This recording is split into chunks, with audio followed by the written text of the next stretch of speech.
संगठित करने का काम करते हैं। ये बात अलग है क्या जिस लिहाज से बहुत बुरा दौर है, मजदूरों की जिंदगी इतनी कठिन बना दी गई है कि उनको संगठित कर पाना बहुत मुश्किल हो गया है। लेकिन तब भी हम रूसी क्रांति को भूलेंगे नहीं, रूसी क्रांति से प्रेरणा लेंगे और भारत में भी उसका दोहराव करने की हर पुरजोर कोशिश करेंगे। लेकिन साथियों, इसी अवसर पर आज हम जो मुद्दा लेकर आए हैं वो मुद्दा स्कूल का है। एक मजदूर बस्ती जिसकी आबादी 10 से 12,000 है, जहाँ पे 2,000-4,000 बच्चे रहते हैं, उन बच्चों के लिए स्कूल नहीं है।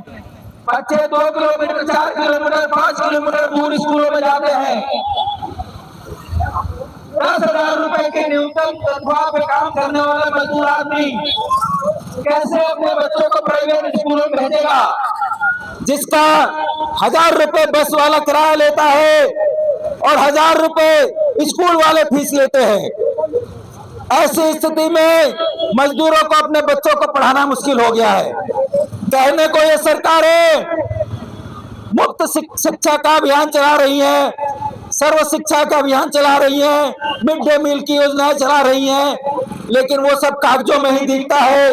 असल बात यह है कि जिन बच्चों को जरूरत है, जिन मजदूर बस्तियों में स्कूल की जरूरत है, वहां पे स्कूल नहीं है और बच्चे दूर दूर सड़कों पर पैदल साइकिल से जाते हैं। एक्सीडेंट होने का खतरा बना रहता है। आज हम ये डीसी साहब से मांग करने आए हैं। हम पहले जिला शिक्षा अधिकारी से मिले थे, उनको ज्ञापन दे चुके हैं, लेकिन आज हम डीसी साहब को ज्ञापन देने आए हैं और विनम्रता से, बेहद इज्जत से हम ये मांग करते हैं कि हमारी बस्ती में कम से कम एक प्राइमरी स्कूल की व्यवस्था तो जरूर की जाए, शीघ्र की जाए, जल्दी की जाए। तो अभी हम लोग यहाँ छोटी सी सभा करेंगे, उसके बाद डीसी साहब को ज्ञापन देने चलेंगे। सभी साथी एकजुट रहे, नारों का पुरजोर जवाब दें। जो भी साथी बात कर रहे हैं उनकी बातों को ध्यान से सुने। धन्यवाद। साथी सत्यवीर जी अब बात रखेंगे। हाँ, पहले महिला साथी कविता इस विषय पर अपनी बात रखेंगी, कैसे अपने बच्ची को लेकर परेशान है स्कूल।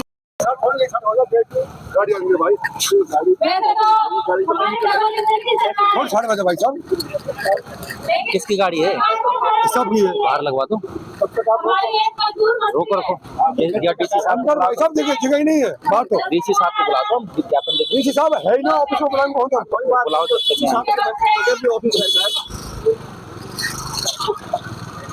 बाहर लगा लो मैडम जी, थोड़ी देर बाहर लगा लीजिए।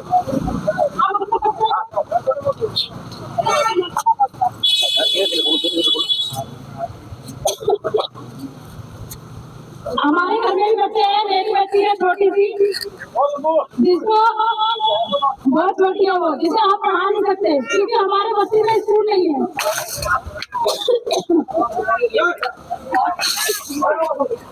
अगर साथी सत्यवीर की बात रखेंगे। साथियों, सबसे पहले मैं आप सभी साथियों को, मजदूर भाइयों को आज 7 नवंबर महान रूसी क्रांति के दिन दिली मुबारकबाद, इनकलाब, लाल सलाम पेश करता हूँ। साथियों, आज हम फरीदाबाद जिले के इस प्रशासन के केंद्र पे 3 वजह से आए हैं। सबसे पहला, आज हम रूसी क्रांति को लाल सलाम पेश करने आए हैं। 1917 में रूस के मजदूरों ने, हमारे जैसे आप जैसे मजदूरों ने संगठित होकर, क्रांतिकारी विचारधारा से लैस होकर, क्रांतिकारी पार्टी के नेतृत्व में, अपने नेता महान लेनिन के नेतृत्व में एक आंदोलन चलाया था, एक तहरीक चलाई थी। और वो तहरीक कितने बजे जाओगे क्या?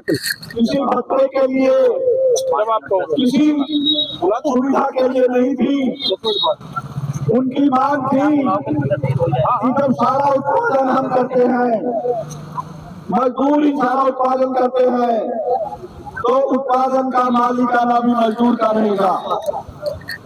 मालिक बीच में कहां से आता है? और उन्होंने सत्ता हासिल की थी। वो रूस जो 1917 में निहायत गरीबी की हालत में था, हमारे देश से भी गरीबी की हालत में था, उन मजदूरों ने, उस मजदूर राज ने उसको इतना ताकतवर बनाया था कि जो हिटलर दुनिया को रोकता चला रहा था, बड़े बड़े यूरोप के देशों को जिसने तबाह कर दिया था, उसको उस मजदूरों ने, बहादुर मजदूरों ने रूस की धरती में गाड़ दिया था, उसको भगाया था वहां से। और 30 अप्रैल को उन्हीं मजदूरों ने जर्मन की संसद पे लाल झंडा फहराया था। साथियों, आप लोग अपनी शक्ति को पहचानिए। वो कोई ख्वाब नहीं था, वो एक सच्चाई थी। और फिर वो स्थिति आएगी, फिर वो दिन दूर नहीं है जब फिर से लाल झंडा फहरेगा, शोषण का राज खत्म होगा, मजदूरों का राज कायम होगा, ये जो लूट मची हुई है ये खत्म होगी। दूसरी वजह हमारी यहां आने की है कि हरियाणा सरकार ने अभी तो समझ में आ गया कि चुनावी फर्जीवाड़े से ये बनी हुई सरकार है, नाजायज सरकार है।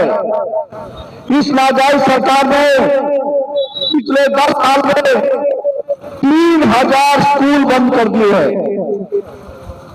3000 सरकारी स्कूल बंद कर दिए साथियों। और शराब के ठेके खोल रहे हैं, सरकारी जमीनों में शराब के ठेके खोल रहे हैं, शराब माफिया को जमीनें दे रहे हैं।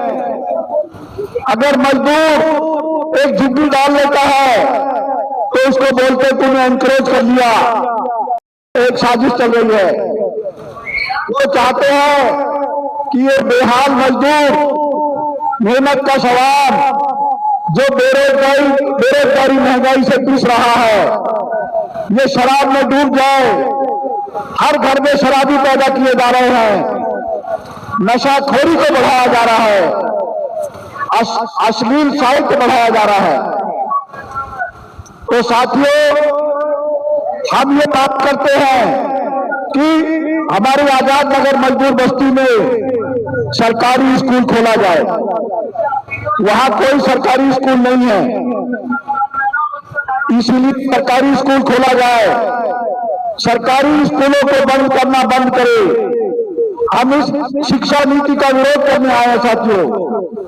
ये शिक्षा नीति जो गरीबों से शिक्षा छीन रही है और अमीरों के लिए बड़े बड़े शिक्षा के यूनिवर्सिटी बना रहे हैं, करोड़ों रुपए फीस आती है। आप सोचिए, कभी सोच सकते हैं लाखों लाखों रुपए फीस महीने की लेते हैं। हमने पिछले महीने में जिला शिक्षा अधिकारी को ज्ञापन दिया था। हमारा 5 सदस्यों का प्रतिनिधि मंडल जिला शिक्षा अधिकारी मैडम से मिला था। हमने उनको बोला था कि आप आजाद नगर में सरकारी स्कूल खोलिए। उन्होंने बोला था हम इसकी कार्रवाई करेंगे। 1 महीना हो गया, कोई कार्रवाई नहीं हुई। आज हम डीसी साहब को याद दिलाने आए हैं। हम डीसी साहब को याद दिलाने आए हैं कि हम अपनी मांग भूलते नहीं हैं, हम अपनी बात को भूलते नहीं हैं। आप हमें टरकाया नहीं जा सकता है। हम आपको स्कूल यहां खोलना पड़ेगा।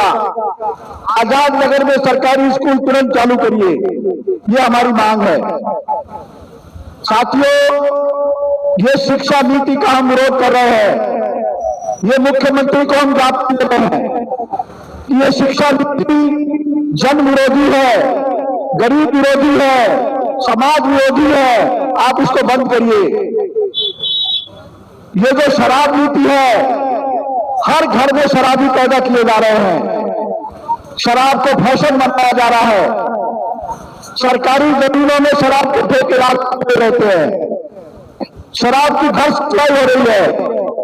हरियाणा का मुख्यमंत्री बोलता है ऑफिस में भी चालू कर दो, नशे में डुबो दो, सारे समाज को गर्त में डाल दो। ये नाजायज सरकार है, ये चुनाव के धोखेधड़ी से बनी हुई सरकार है। इसको हम चेतावनी देते हैं कि ये खेल नहीं चलेगा। मजदूरों के साथ, गरीबों के साथ अन्याय हम नहीं सहेंगे। जहां देखो ठेका प्रथा है, मजदूरों को न्यूनतम वेतन नहीं मिलता। क्यों नहीं मिलता है? कारपोरेट का मुनाफा बढ़ता जा रहा है। ये सरकार कारपोरेट की ताबेदारी करती है, उनकी मुंशीगिरी करती है और हमें हिंदू मुस्लिम में लड़ाती है। चुनावी फर्जीवाड़ा करके ये चुनाव जीतते हैं। ये नाजायज सरकार है। ये शराब नीति का हम विरोध करते हैं, ये हम उनको बताने आए हैं। और सरकारी स्कूलों को बंद करने को बंद करो। आप सरकारी स्कूलों को बंद मत करिए, वही गरीबों के बच्चे पढ़ पा रहे हैं। तो साथियों, इसके बाद हम सेक्टर 16 में जाएंगे, क्योंकि लखानी के मजदूरों को पीएफ का पैसा भी नहीं मिला। यहाँ पुलिस वाले भी सारे खड़े हुए हैं। इनके पीएफ का पैसा अगर कोई खा जाए, ये लोग क्या करेंगे? ये गरीब मजदूर हैं, जो पीएफ तनख्वाह से कटता था, उसको भी खा गया। हरियाणा सरकार बोलती है खाने दो, मालिकों को जो मर्जी करने दो, लूटने दो। ये नहीं चलने वाला श्रीमान जी। मजदूर संगठित हो रहे हैं, मजदूर इकट्ठे हो रहे हैं। मजदूरों ने धर्म के नाम पे बंटना बंद कर दिया है। मजदूर हिंदू मुस्लिम नहीं होंगे। मजदूरों को हिंदू मुस्लिम मजदूरों ने 1917 में किया था। इंडिया के मजदूर भी वो काम करके दिखाएंगे। एक क्रांतिकारी संगठन बनाएंगे, इकट्ठे होंगे, इस लूट के साम्राज्य को खत्म कर देंगे। एक नया समाज बनेगा, एक बेहतर समाज बनेगा, जहां पूंजी का नहीं, श्रम का सम्मान होगा, मेहनत का सम्मान होगा। लूटखोर, मुनाफाखोर भाग जाएंगे और मेहनत करने वाला खुद अपने उत्पादन का मालिक बनेगा। वो दिन दूर नहीं है। इनकी किसी भी नीति में अब ये ताकत नहीं बची जो हमें बांट सके, मजदूरों को रोक सके। इसी के साथ साथ मैं अपनी बात खत्म करता हूं। इनकलाब जिंदाबाद, इनकलाब जिंदाबाद। कौन बनाता हिंदुस्तान, कौन बनाता हिंदुस्तान? मजदूर जब भी जागा है, मजदूर जब भी जागा है। इनकलाब जिंदाबाद, मजदूर एकता जिंदाबाद। महान ऋषि क्रांति अमर रहे, महान ऋषि क्रांति अमर रहे। बोल्शेविक क्रांति जिंदाबाद। कॉमरेड लेनिन को लाल सलाम, कॉमरेड लेनिन को लाल सलाम। मार्क्सवाद लेनिनवाद जिंदाबाद, मार्क्सवाद लेनिनवाद जिंदाबाद। हमारी एकता जिंदाबाद। धन्यवाद साथियों। जो कंपनियों में काम करते हैं और हमें 10-12 हजार की सैलरी मिलती है, जिसमें बच्चों को पढ़ाना लिखाना और घर का खर्चा होता है।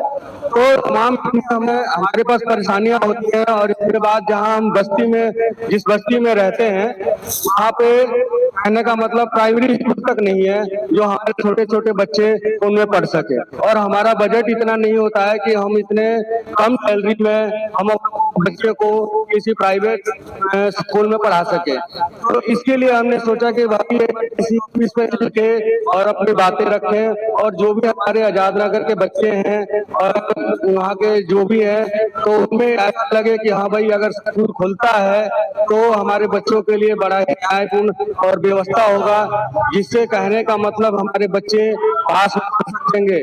क्योंकि अगर दूर दराज जाते हैं हमारे बच्चे पढ़ने के लिए, तो उसमें तमाम तरीके की परेशानियां होती हैं।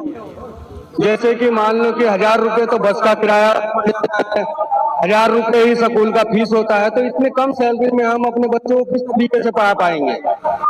और जबकि देखा जाए तो गरीब मजदूर आदमी चूल्ही से लेकर और जहाज तक बनाता है और देश का निर्माण कर रहा है, और हम ही इन सब चीजों से वंचित रहते हैं। तो इसी के लिए हम लोग आए पड़े हैं और इसी के साथ हम अपनी बात रखते हैं और धन्यवाद।